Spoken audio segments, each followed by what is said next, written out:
మీరు ఇంజనీరింగ్ చేశారా? జాబ్స్ కోసం సెర్చ్ చేస్తున్నారా? 3600 మందికి పైగా స్టూడెంట్స్ కి జాబ్స్ వచ్చేలా చేసిన code Gyan 100 days software course లో జాయిన్ అవ్వండి. మీ కెరియర్ ని బిల్డ్ చేసుకోండి. నమస్కారం ప్రియా చౌదరి గారు. రిజెక్షన్ గురించి మాట్లాడుకుందాం అండి. ఇవాళ సొసైటీలో మనల్ని కొంతమంది రిజెక్ట్ చేస్తారు. అది మానసికంగా కొంతవరకే నొప్పి ఉంటుంది. కొన్నిసార్లు తెలియకుండానే ఫిజికల్ హర్టింగ్కి వెళ్ళిపోతాం మనం, మానసికంగా మనకు వచ్చేటువంటి పెయిన్ వల్ల. కానీ కొన్నిసార్లు ఇంట్లోనే మనకి రిజెక్షన్ స్టార్ట్ అవుతుంది. నిజంగా తిరస్కారానికి తెలియకుండానే గురవుతూ ఉంటాము. అది ఎలా ప్రభావితం చేయగలుగుతుంది మనల్ని?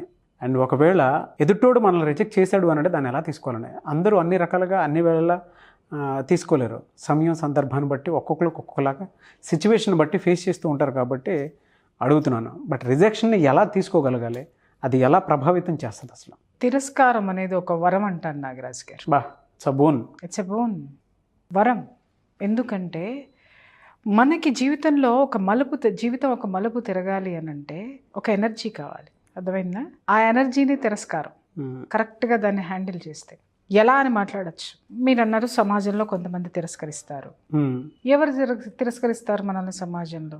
ఏదైనా సమాజానికి అనుసంధానమైనటువంటి పనిలో మనం ఉంటే, నాయకత్వంలో మనం ఉంటే, లేకపోతే దానికి సంబంధించినటువంటి బాధ్యతని నెత్తినేసుకుంటే ఈ తిరస్కరణలు అనేది మనం తిరస్కరణకు గురవుతూ ఉంటాం. అవును. అయితే ఎదుటివాడు మాట్లాడేదాన్ని తిరస్కరణ అని మనం రిసీవ్ చేసుకునే ముందు ఒకటి ఆలోచించాలి. వాడు మన యొక్క లోపాలను ఎత్తి చూపిస్తున్నాడా, లేకపోతే వాడు వాంటెడ్లీ మనల్ని అవమానాలకు గురి చేస్తున్నాడా?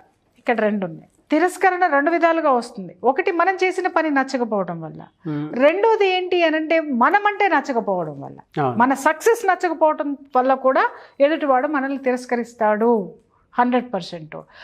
ఈ రెండిటికి మధ్య ఉన్నటువంటి తేడాను గుర్తించండి. అది విమర్శ, తిరస్కరణ. అర్థమైందా? విమర్శ అనంటే ఇదిగో నువ్వు ఇది చేస్తున్నావు, నాకు నచ్చలేదు అనంటే ఒక్కసారి వాడు ఏమో మాట్లాడుతున్నాడో ఒక్కసారి మిమ్మల్ని మీరు అనలైజ్ చేసుకోండి. నిజంగానే మీరు అలా హర్టింగ్గా ఉంటున్నారా, లేకపోతే నిజంగానే మీరు ఆ సబ్జెక్టుని డీల్ చేయడంలో ఫెయిల్ అవుతున్నారా, లేకపోతే నిజంగానే మీ ప్రజెంటేషన్ అనేది వర్కౌట్ కాలేదా, మీరు చెప్పేది జనానికి అర్థం కాలేదా, లేదా మీరు చేసినటువంటి పాలసీలు ఏవైతే ఉన్నాయో, మీరు పెట్టినటువంటి రూల్స్ ఏవైతే ఉన్నాయో అది నిజంగానే ఎదుటివాడు రిసీవ్ చేసుకోలేకపోతున్నారా? ఇలాంటివన్నీ ఒక్కసారి మనం విశ్లేషణ చేసుకోవాల్సిన అవసరం ఉంది. విశ్లేషణ చేసుకున్న తర్వాత ఒక్కడే రిజెక్ట్ చేస్తున్నాడు. 10 మంది ఉన్నారు టీంలో, 10 మందిలో 4 రిజెక్ట్ చేస్తున్నారు, 6 యాక్సెప్ట్ చేస్తున్నారు. ప్రొసీడ్. 10 మందిలో 5 యాక్సెప్ట్ చేస్తున్నారు, 5 రిజెక్ట్ చేస్తున్నారు. విశ్లేషణలోకి వెళ్ళు. మిగిలిన 5లో 3 ఎలా తెచ్చుకోవాలి? ఎందుకంటే మిగిలిన 2 ఎప్పటికీ యాక్సెప్టెన్స్లో ఉండరు. 100% ఏ పని చేయాలని నువ్వు అనుకోకు. 60% రీచ్ అవ్వు, 80%కి ట్రై చేయి. అక్కడితో ఆపేయి. 100%కి నువ్వు ఎప్పుడైతే వెళ్ళాలని అనుకుంటావో, మీరు చెప్పారు చూసారా బాధ, అది అప్పుడు స్టార్ట్ అవుతుంది. బాధ కానీ, అవమానం కానీ, మానసికంగా కానివ్వండి, లేకపోతే మనం డిస్టర్బ్ అవటం కానివ్వండి. మనం మానసికంగా డిస్టర్బ్ అయ్యామనంటే మన శరీరము దాని యొక్క ప్రభావాన్ని ఫేస్ చేస్తుంది, మన ఇంట్లో మన సంసారము దాని యొక్క ప్రభావాన్ని ఫేస్ చేస్తుంది. మనం ఆనందంగా ఉండలేం, మన చుట్టూ మన ఇంట్లో వాళ్ళని ఆనందంగా ఉంచలేం. ఆ డిప్రెషన్లోనన్నా ఉంటాం, ఆ చిరాకులోనన్నా ఉంటాం, ఆ దీంట్లోనైనా ఉంటాం. మీరు ఒక జీవితాన్ని మొదలుపెట్టినప్పుడు, ఒక ప్రొఫెషన్లో ఉన్నప్పుడు, ఒక దీంట్లో ఉన్నప్పుడు 60% రీచ్ అవ్వండి, 80%కి ప్రయత్నించండి. 100% ఎప్పుడు ఎక్స్పెక్ట్ చేయొద్దు. ఎవరిని మెచ్చరు నాగరాజ్ గారు. మెప్పించే ప్రయత్నంలో పడిపోయి మిమ్మల్ని మీరు కోల్పోవద్దు. నెంబర్ 1. రెండోది, వ్యక్తిగతంగా మాట్లాడారు. ఇప్పుడు ఒక లవర్ ఉన్నాడు, వాడికి ఒక అమ్మాయి నచ్చింది, చదువుకునేటప్పుడు బాగుంది, ఆ అమ్మాయి నాదే అనుకున్నాడు, ఖర్చు వేసుకున్నాడు, అంతా అయిపోయింది. చదువు అంతా అయిపోయిన తర్వాత ఈ అమ్మాయికి ఆ అబ్బాయి కంటే బెటర్ వన్ దొరికాడు అనుకుందాం. లేదు, అసలు ఈ అమ్మాయికి అతని మీద అసలు ఫీలింగే లేదనుకుందాం. అతను ఏమనుకున్నాడు, చదువు అయిపోయిన తర్వాత చెప్పి అప్పుడు ఎమ్మటే పెళ్లి చేసుకుందాం అనుకున్నాడు. లేదా అప్పుడు ప్రొఫెషన్లోకి వెళ్ళిన తర్వాత అప్పటి నుంచి స్టార్ట్ చేద్దాం ప్రేమ అనుకున్నాడు, ఎక్స్ప్రెస్ చేశాడు. ఎక్స్ప్రెస్ చేసిన తర్వాత ఆ అమ్మాయి సంస్కారవంతమైంది అనుకోండి, ఒక మాట చెప్తుంది ఏంటంటే ఐఎమ్ సారీ, నాకు ఆ ఫీలింగ్స్ లేవు అంటది. లేదు అనంటే, సో ఒకవేళ ప్రేమించారు అనుకుందాం, ప్రేమించాడు అనుకున్న తర్వాత ఆ అమ్మాయి ధైర్యవంతురాలైతే, లేకపోతే మనం ఒక టాపిక్లో మాట్లాడుకున్నట్టు ముక్కుసూటి మనస్తత్వం అయితే, నువ్వు నాకు నచ్చలేదు బాగుంటుంది. మీరు ఒక మంచి పాయింట్ ఒకటి చెప్పారన్న, నాకు బాగా నచ్చింది.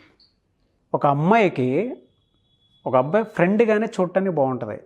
కొంతమందికి నిజంగానే ఫీలింగ్స్, నాకు నీ మీద ఆ ఫీలింగ్స్ లేదు అని చెప్పినప్పుడు ఖచ్చితంగా యాక్సెప్ట్ చేయాలి, ఎదుటిన్నోడు కూడా దాన్ని యాక్సెప్ట్ చేయాలండి. ఎందుకంటే ఫ్రెండ్షిప్లో ఇప్పుడు మనం ఇద్దరు అబ్బాయిలు కలిసి ఉన్నప్పుడు ఎంత బాండింగ్ రిలేషన్ మెయింటైన్ చేస్తామో, అమ్మాయి దగ్గరకు వచ్చేటప్పటికి అమ్మాయి దాన్ని యాక్సెప్ట్ చేసి మనం ఎంతో వరకే అని చెప్పినప్పుడు దాన్ని వీళ్ళు కూడా రెస్పెక్ట్ చేయాలి.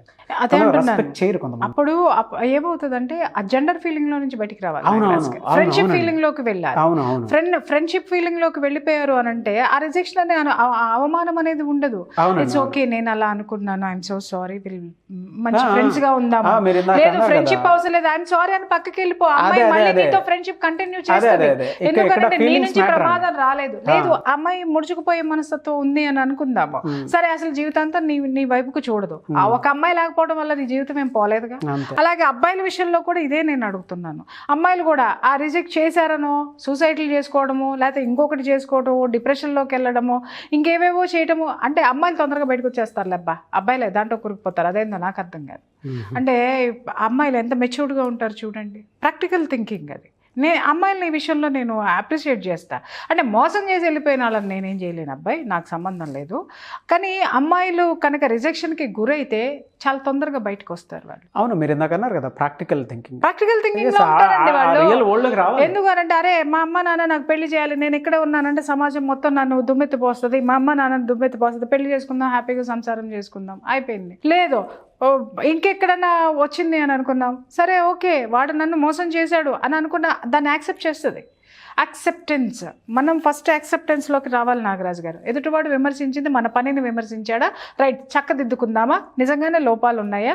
ఎందుకంటే 6 ఓటేశారు 4 ఓటేయలేదు అనుకుంటే 6లో పాజిటివ్ ఉంది మన పనిలో. 60% ఉన్నాం, 80%కి ఎలా వెళ్ళాలి. అదే 50-50 ఉన్నారనుకుందాం, 50-50 ఉన్నారంటే ఇంకా 30% మనం ట్రై చేయాల్సిన అవసరం, ఇంకా 30%లోకి మనం వెళ్ళాల్సిన అవసరం ఉంది. కాబట్టి దాని మీద ఫోకస్ పెట్టండి, దాన్ని ఎనలైజ్ చేయండి. అంతేగాని ఎదుటివాడు నన్నే అన్నాడు నేను అన్నారు నా అనేది ఎప్పుడైతే తీసుకుంటావో అప్పుడు నీ కెరీర్ లాస్ట్ అండి. దాంతోపాటు అలాగే వ్యక్తిగత జీవితంలో ప్రేమ అన్నాం బాగుంది, వైఫ్ అండ్ హస్బెండ్ మధ్య కూడా జరుగుతుంది. మీకు ఆ సంగతి తెలుసా? రిజెక్షన్ అనేది రిజెక్షన్ జరుగుతుంది. హస్బెండ్ బాగా సంపాదిస్తున్నాడు అనుకోండి, ఈగో విపరీతంగా ఉందనుకోండి, భార్యని ప్రతిసారి ప్రతి విషయంలో రిజెక్ట్ చేస్తాడు. నో ఏం చేస్తున్నావని, నీకు ఏముందని, ఏమండి ఆ చీర బాగుంది కొనుక్కోవచ్చా, ఇంత తగలేస్తున్నావు, నువ్వు ఇంట్లో ఖాళీగా కూర్చున్నావు, నువ్వేం చేస్తున్నావు, నీ మీద అంత ఖర్చు పెట్టాలి, అయిపోయింది. లేదు ఏదన్నా రిజెక్షన్ అయినా నాగరాజు గారు, ఆవిడ ఉండాలా బయటికి రావాలా తీసుకోవాలి అని ఇప్పుడు దాకా మనం చెప్పాం. ఆవిడ ఏం ఎనాలిసిస్ చేసుకుంటుంది, అరే అప్పుడు ఆమె ఏ స్థితికి వస్తుంది చెప్పమంటారా? నా భర్త నాకంటే చదువుకున్నాడు, నాకంటే తెలివిగలవాడు, నేనే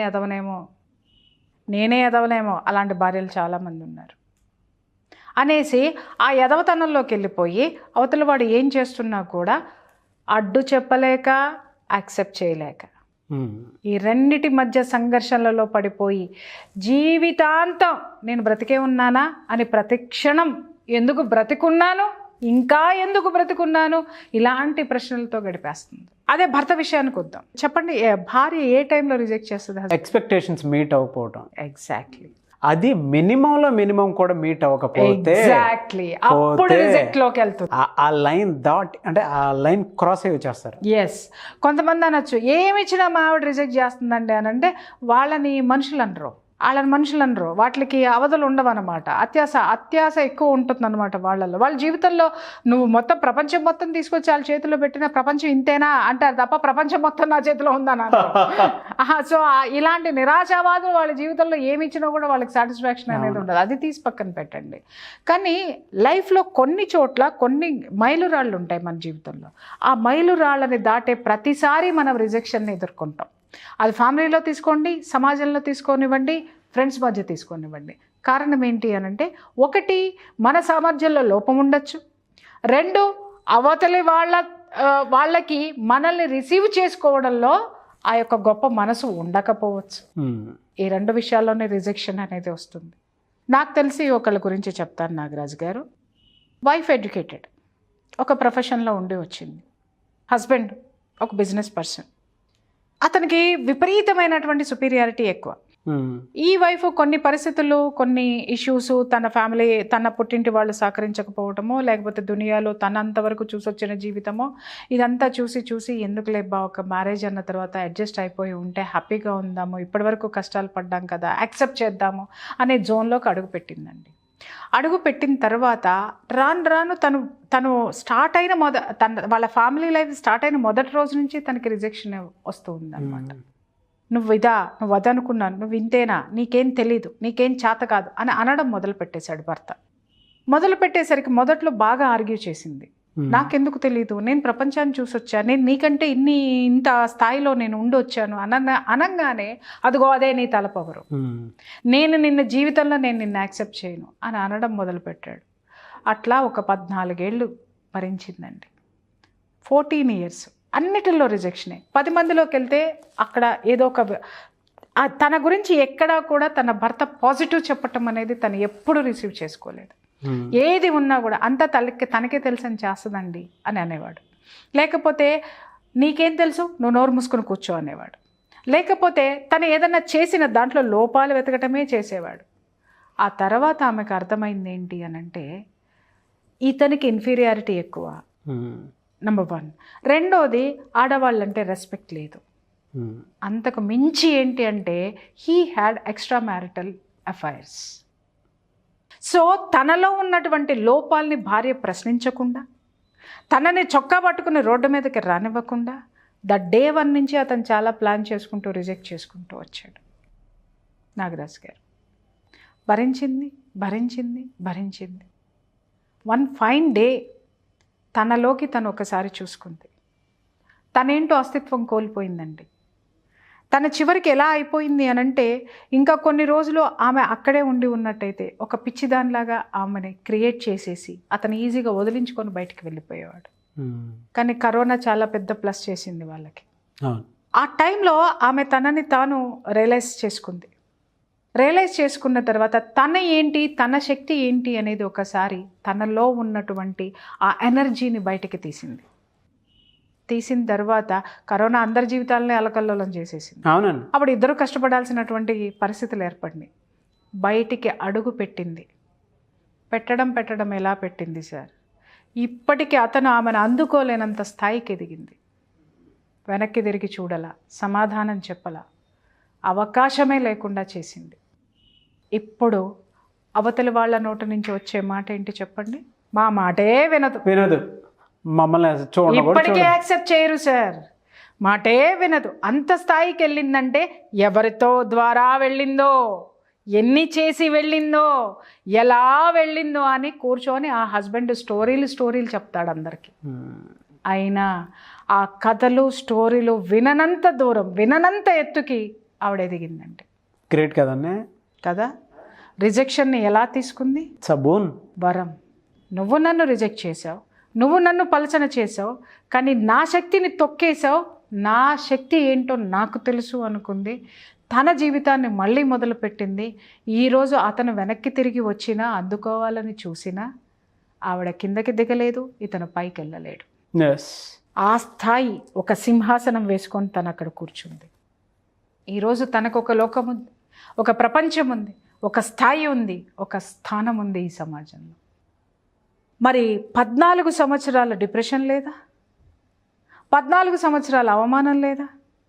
14 సంవత్సరాలు ఆవిడ పడినటువంటి క్షోభకి ఎవరైనా ఆమెకి సపోర్ట్ చేశారా? ఎవరికైనా వెళ్ళి ఇప్పుడు మగాడు ఏదన్నా అంటే ఆడదాన్ని పుట్టింట్లోకి వెళ్ళి చెప్పుకుంది అనుకోండి, ఏమంటారు? మగాడమ్మా పడాలి. స్నేహితురాలకు చెప్పుకుంది అనుకోండి, చల్లే ఊరుకోబ్బా, అంత అందంగా ఉండేటటువంటి అన్నయ్య గారు ఇలా మాట్లాడతారు, అదేందో అర్థం కాదు. ఆ అన్నయ్య అందంగా ఉంటే ఈవిడికి వచ్చిన బాధ ఏంటో అర్థం కాదు. ఆ అన్నయ్యలో ఉన్న గుణాలన్నీ ఈ చెల్లెమ్మకి మాత్రమే కనపడతాయి, ఇంకెవరికి అర్థం కాదు. అదే ఇంకో పెద్ద వయసు ఉన్న ఆవిడకి దగ్గరికి వెళ్ళి చూసాం అనుకో, చాలే ఊరుకోమ్మా, ఏం చేస్తాం, ఇదంతా ఇంతే, ఇట్లనే ఉంటారు. సరే వేరే ఫ్రెండ్కి వెళ్ళి చెప్పుకుందాం అనుకుందాము, ఫ్రెండ్కి చెప్పినామనుకో, వచ్చే బయటికి, నీకు అవసరమా, వచ్చే బయటికి. అరే వచ్చిన తర్వాత ఏం చేయాలి? ఎవరు చెప్పలేరు. అంటే మనకి మనమే ఒక దారి ఏర్పాటు చేసుకోవాలి. మనకి మనమే మోటివేట్ చేసుకోవాలి, మనల్ని మనమే ఎంకరేజ్ చేసుకోవాలి, మనల్ని మనమే నిర్మించుకోవాలి, పునర్నిర్మించుకోవాలి. నాగరాజు గారు, ఆ పునర్నిర్మాణం ఎలా ఉండాలి అనంటే 100 క్రేన్లు పెట్టి ఢీ కొట్టినా కూడా పగలనంత పటిష్టమైనటువంటి ఆ ఫెన్సింగ్ని ఏర్పాటు చేసుకొని కూర్చోవాలి. రిజెక్షన్ ఎలా తీసుకోవాలి? వజ్ర కవచం. నీ ఎదుగుదలకి దాన్ని ఒక ఎనర్జీ కింద తీసుకోండి. అది ఎనర్జీ, మీకు ఏ ఎనర్జీ? మీ ఎదుగుదలకి ఎనర్జీ కావాలి తప్ప మానసికంగా నాశనం అయిపోవడానికో, నలుగురితోటి ముచ్చట్లేసుకుని సింపతి తెచ్చుకోవడానికో ఒకరి రిజెక్షన్ మీకు పని చేయకూడదు. And one more thing Nagaraju గారు, ఈ రోజు ఉన్నాం, నాగరాజు అక్కడ కూర్చున్నాడు, ప్రియా చౌదరి ఇక్కడ కూర్చుంది, మనం తిట్టేటోళ్ళు అంతమంది ఉన్నారు నాగరాజు గారు. అబ్బో చెప్పద్దబ్బా, మొదట్లో ఏడుపు వచ్చేది, దుఃఖం వచ్చేది, అన్నీ వచ్చేవి. తర్వాత అనిపించింది నేను పర్ఫెక్ట్ వేలో వెళ్తున్నానబ్బా. కారణం, నేను చెడ్డ వేలో వెళ్తే జనాలు నన్ను ఎదగనిచ్చేవాళ్ళు కాదు, సమాజం రిజెక్ట్ చేసేది. ఈరోజు ఎక్కడికన్నా నేను వెళ్తున్నానంటే ఒకళ్ళు నా ఎదురు వస్తున్నారు అని అంటే మీ వల్ల బ్రతికామని చెప్తున్నారు, మీ వల్ల మేము. నిజంగా నాగరాజు గారు ఒక్కొక్కరు ఫోన్ చేస్తూ చెప్తూ ఉంటారు, మీరు మీలాంటి వాళ్ళు మాలాంటి ఆశీర్వాదాలు తీసుకొని ఇంకా ఇంకా ఇంకా ఎక్కువ ఆయుష్తోటి బ్రతకాలండి అని మాట్లాడతారు. మరి తిట్టే వాళ్ళని చూస్తే ఏమనుకోవాలి నాగరాజు గారు? నవ్వు వస్తుందా, జాలేస్తుందా? ఎందుకు తిడుతున్నారు అనంటే వాళ్ళకి ఈ జీవితం లేదు, వాళ్ళకి ఈ జీవితం లేదు. అండ్ వన్ మోర్ థింగ్ నేను చెప్తున్నాను, మనం పర్ఫెక్ట్గా ఉన్నాం. ఆ పర్ఫెక్ట్నెస్ నచ్చని వాడు మాత్రమే మనల్ని ఏలెత్తి చూపిస్తాడు, అది గుర్తుపెట్టుకోండి. పక్కవాడికి, సమాజానికి, ప్రకృతికి ఇబ్బంది కలగకుండా నువ్వు ఏదైనా చెయ్యి, ఏదైనా ఎదుగు, ఆపేటోడు ఎవ్వడు లేడు. మీరు చెప్పినట్లు వజ్ర కవచంలోనే ఉంచుకోవాలి దాన్ని. And it's a bone. ఇక్కడ చెప్తాను నాగరాజు గారు, బిజినెస్ మ్యాన్ సినిమాలో మహేష్ బాబు అంటాడు, నీ ఎయిమ్ 10 మైల్స్ అయితే 11th మైల్ పెట్టుకో, నీ స్ట్రెంగ్త్ 10 మైల్స్ అయితే, నీ శక్తి 10 మైల్స్ అయితే aim for the 11th mile. నీకంటే తోపెవడో లేడు ఇక్కడ. చల్ ఎంత దూరం ఎదుగుతావో చూడు నువ్వు. రిజెక్షన్ని వరంగా మార్చుకోండి, రిజెక్షన్ని పవర్ కింద తీసుకోండి. దాని ద్వారా ఉన్నతమైనటువంటి జీవితాన్ని, ఉన్నతమైనటువంటి విలువలతో ముందుకు తీసుకెళ్ళండి. మీకంటే తోపెవడు ఉండడు ఈ ప్రపంచం. అవును, true. Thank you so much Priya Chaudhary garu. Thank you. చాలామంది అండి 1-on-1 సెషన్స్ అడుగుతున్నారు, క్లాసెస్ అడుగుతున్నారు, ముఖ్యంగా ఆన్లైన్ సెషన్స్ అండి. ఒక్కొక్క రిలేషన్షిప్ మీద కానివ్వండి, లేదంటే మెడిటేషన్ మీద కానివ్వండి. కొంతమంది అయితే మీతో ఎక్కువ టైం స్పెండ్ చేసినా సరే మీ వాళ్ళకు ఉండేటువంటి ప్రాబ్లమ్స్ చెప్పుకోవాలనుకుంటున్నారు. మీరు అది మెడిటేషన్ అవర్లోనే ఎక్కువ ఇస్తారు, చాలా తక్కువ మందికే తెలుసు.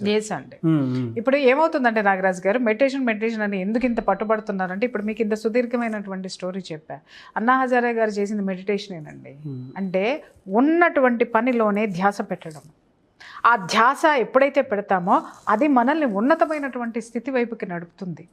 పని చేయడంలో కూడా దాన్ని కూడా తపస్సే. అలాగే నువ్వు తపస్సులో కూర్చో, నువ్వేంటనేది నువ్వు తెలుసుకో, ఆ తర్వాత నీ పనిని నువ్వు చెయ్యి. నీ కర్తవ్యం ఏంటో నీకు బోధపడలేదనుకో, తపస్సు చేయి.